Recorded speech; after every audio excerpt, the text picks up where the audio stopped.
Hello বন্ধুরা, আজ নিয়ে এসেছি আরেকটি নতুন গল্প আদর্শ গল্প সংকলন থেকে। মানুষের দুর্গতির কারণ কি?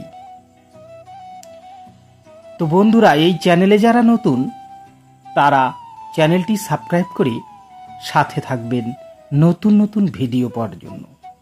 তো শুরু করছি আজকের গল্প, দুর্গতির কারণ। দেহ আমাদের কাছে খুবই প্রিয়, কিন্তু তা নশ্বর বা বিনাশশীল। যে সকল বস্তুর নাশ আছে সে সবের প্রতি প্রথম থেকেই মায়া মমতা ত্যাগ করা উচিত। যদি প্রথম থেকেই মায়া মমতা ত্যাগ না করি, তাহলে ভবিষ্যতে অনেক কষ্ট ভোগ করতে হবে। টাকা পয়সা, বিষয় সম্পত্তি, নাম যশ ইত্যাদিতে যদি আসক্তি থাকে আর মন যদি তাতে লিপ্ত থাকে, তাহলে দুর্দশার অন্ত থাকে না।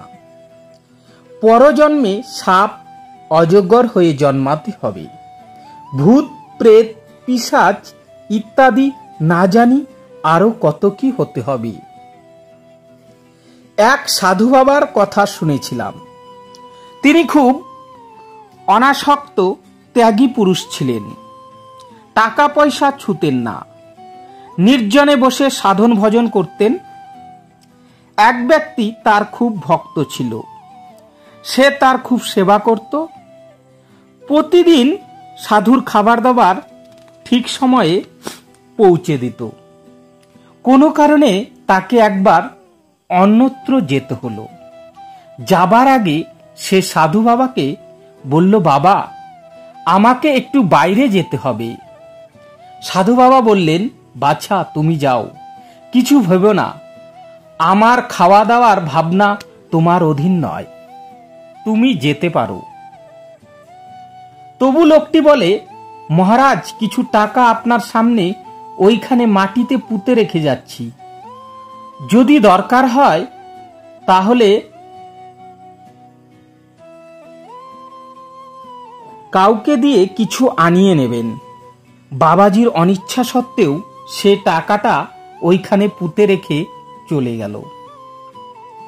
এর মধ্যে বাবাজির খুব অসুখ করল আর মারাও গেলেন। মরার পর তার ভূতজনি লাভ হয়। রাত্রিবেলা লোকে ওখানে খড়মের খটখট আওয়াজ শুনতে পেত। লোকে ভাবত, এ আবার কি, কিসের শব্দ? পরে যখন সেই লোকটি ফিরে এসে শুনল যে সাধু বাবা মারা গেছেন, তখন তার খুব দুঃখ হলো। লোকেরা জানালো, ওইখানে রাত্রে খড়মের খটখট আওয়াজ হয়, বোধ হয় কোনো ভূত প্রেত হবে, তবে কারো কোনো ক্ষতি করে না। লোকটি রাত্রে ওইখানেই রইল। সাধুকে উদ্দেশ্য করে প্রার্থনা করতে লাগলো। করতে করতে সে দেখল সাধুটি তার সামনে দাঁড়িয়ে আছেন আর বলছেন, শোন বাবা, মরবার সময় তোর ওই টাকাগুলোর দিকে আমার মন চলে গিয়েছিল, তাতে আমার এই দশা। এখন তুই ওই টাকাগুলি কোনো সৎ কাজে ব্যয় করে দে, তাহলে আমি মুক্তি পাই। সাধু টাকাটা নিজে ব্যবহার করেননি, কিন্তু টাকাটা আমার জন্য পড়ে আছে, এই ভাবনাতেই তার এই দশা প্রাপ্তি। লোকটি ওখান থেকে টাকাটা তুলে নিয়ে সৎ কাজে দান করে দিল। তখন সাধুটির গতি হলো। বৃন্দাবনের আরেকটি ঘটনার কথা আমি শুনেছি। একটা গলিতে এক ভিখারি ভিক্ষা করত। তার কাছে কিছু পয়সা জমেছিল। ওই অবস্থায় সে একদিন মারা গেল। ভিখারির ভিক্ষার ঝুলিটা পাশেই পড়েছিল, কেউ ছয়নি। লোকে একদিন দেখল একটা ছোট্ট সাপ ওই ঝুলিটার কাছে ঘোরাফেরা করছে। সাপটাকে সেখান থেকে ছুঁড়ে ফেলে দেওয়া হলো। তা সত্ত্বেও দেখা গেল সাপটা বারবার আবার সেখানেই ফিরে আসছে। এবার তারা সাপটাকে ছুঁড়ে ফেলে দিয়ে ঝুলিটা খুলে দেখল তার ভিতরে কিছু টাকা রয়েছে। ওই টাকা তারা তখন কোনো সৎ কাজে ব্যয় করে দিল। আর সেদিন থেকে সাপটাকেও ওখানে দেখা যায়নি। এই যে কোনো কিছুর প্রতি মনের টান, এ অতি ভয়ঙ্কর জিনিস। আর এই টান তখনই হয় যখন কোনো কিছুর ওপর ভালোবাসা, মায়া থাকে। বস্তু প্রভৃতিতে যে আকর্ষণ বা টানের অনুভব, বস্তুত সেরূপ আকর্ষণ ভগবানের প্রতি জাগ্রত হওয়া উচিত। তাহলেই জীবনে উন্নতি করতে পারবেন ও পরম প্রাপ্তি হবে।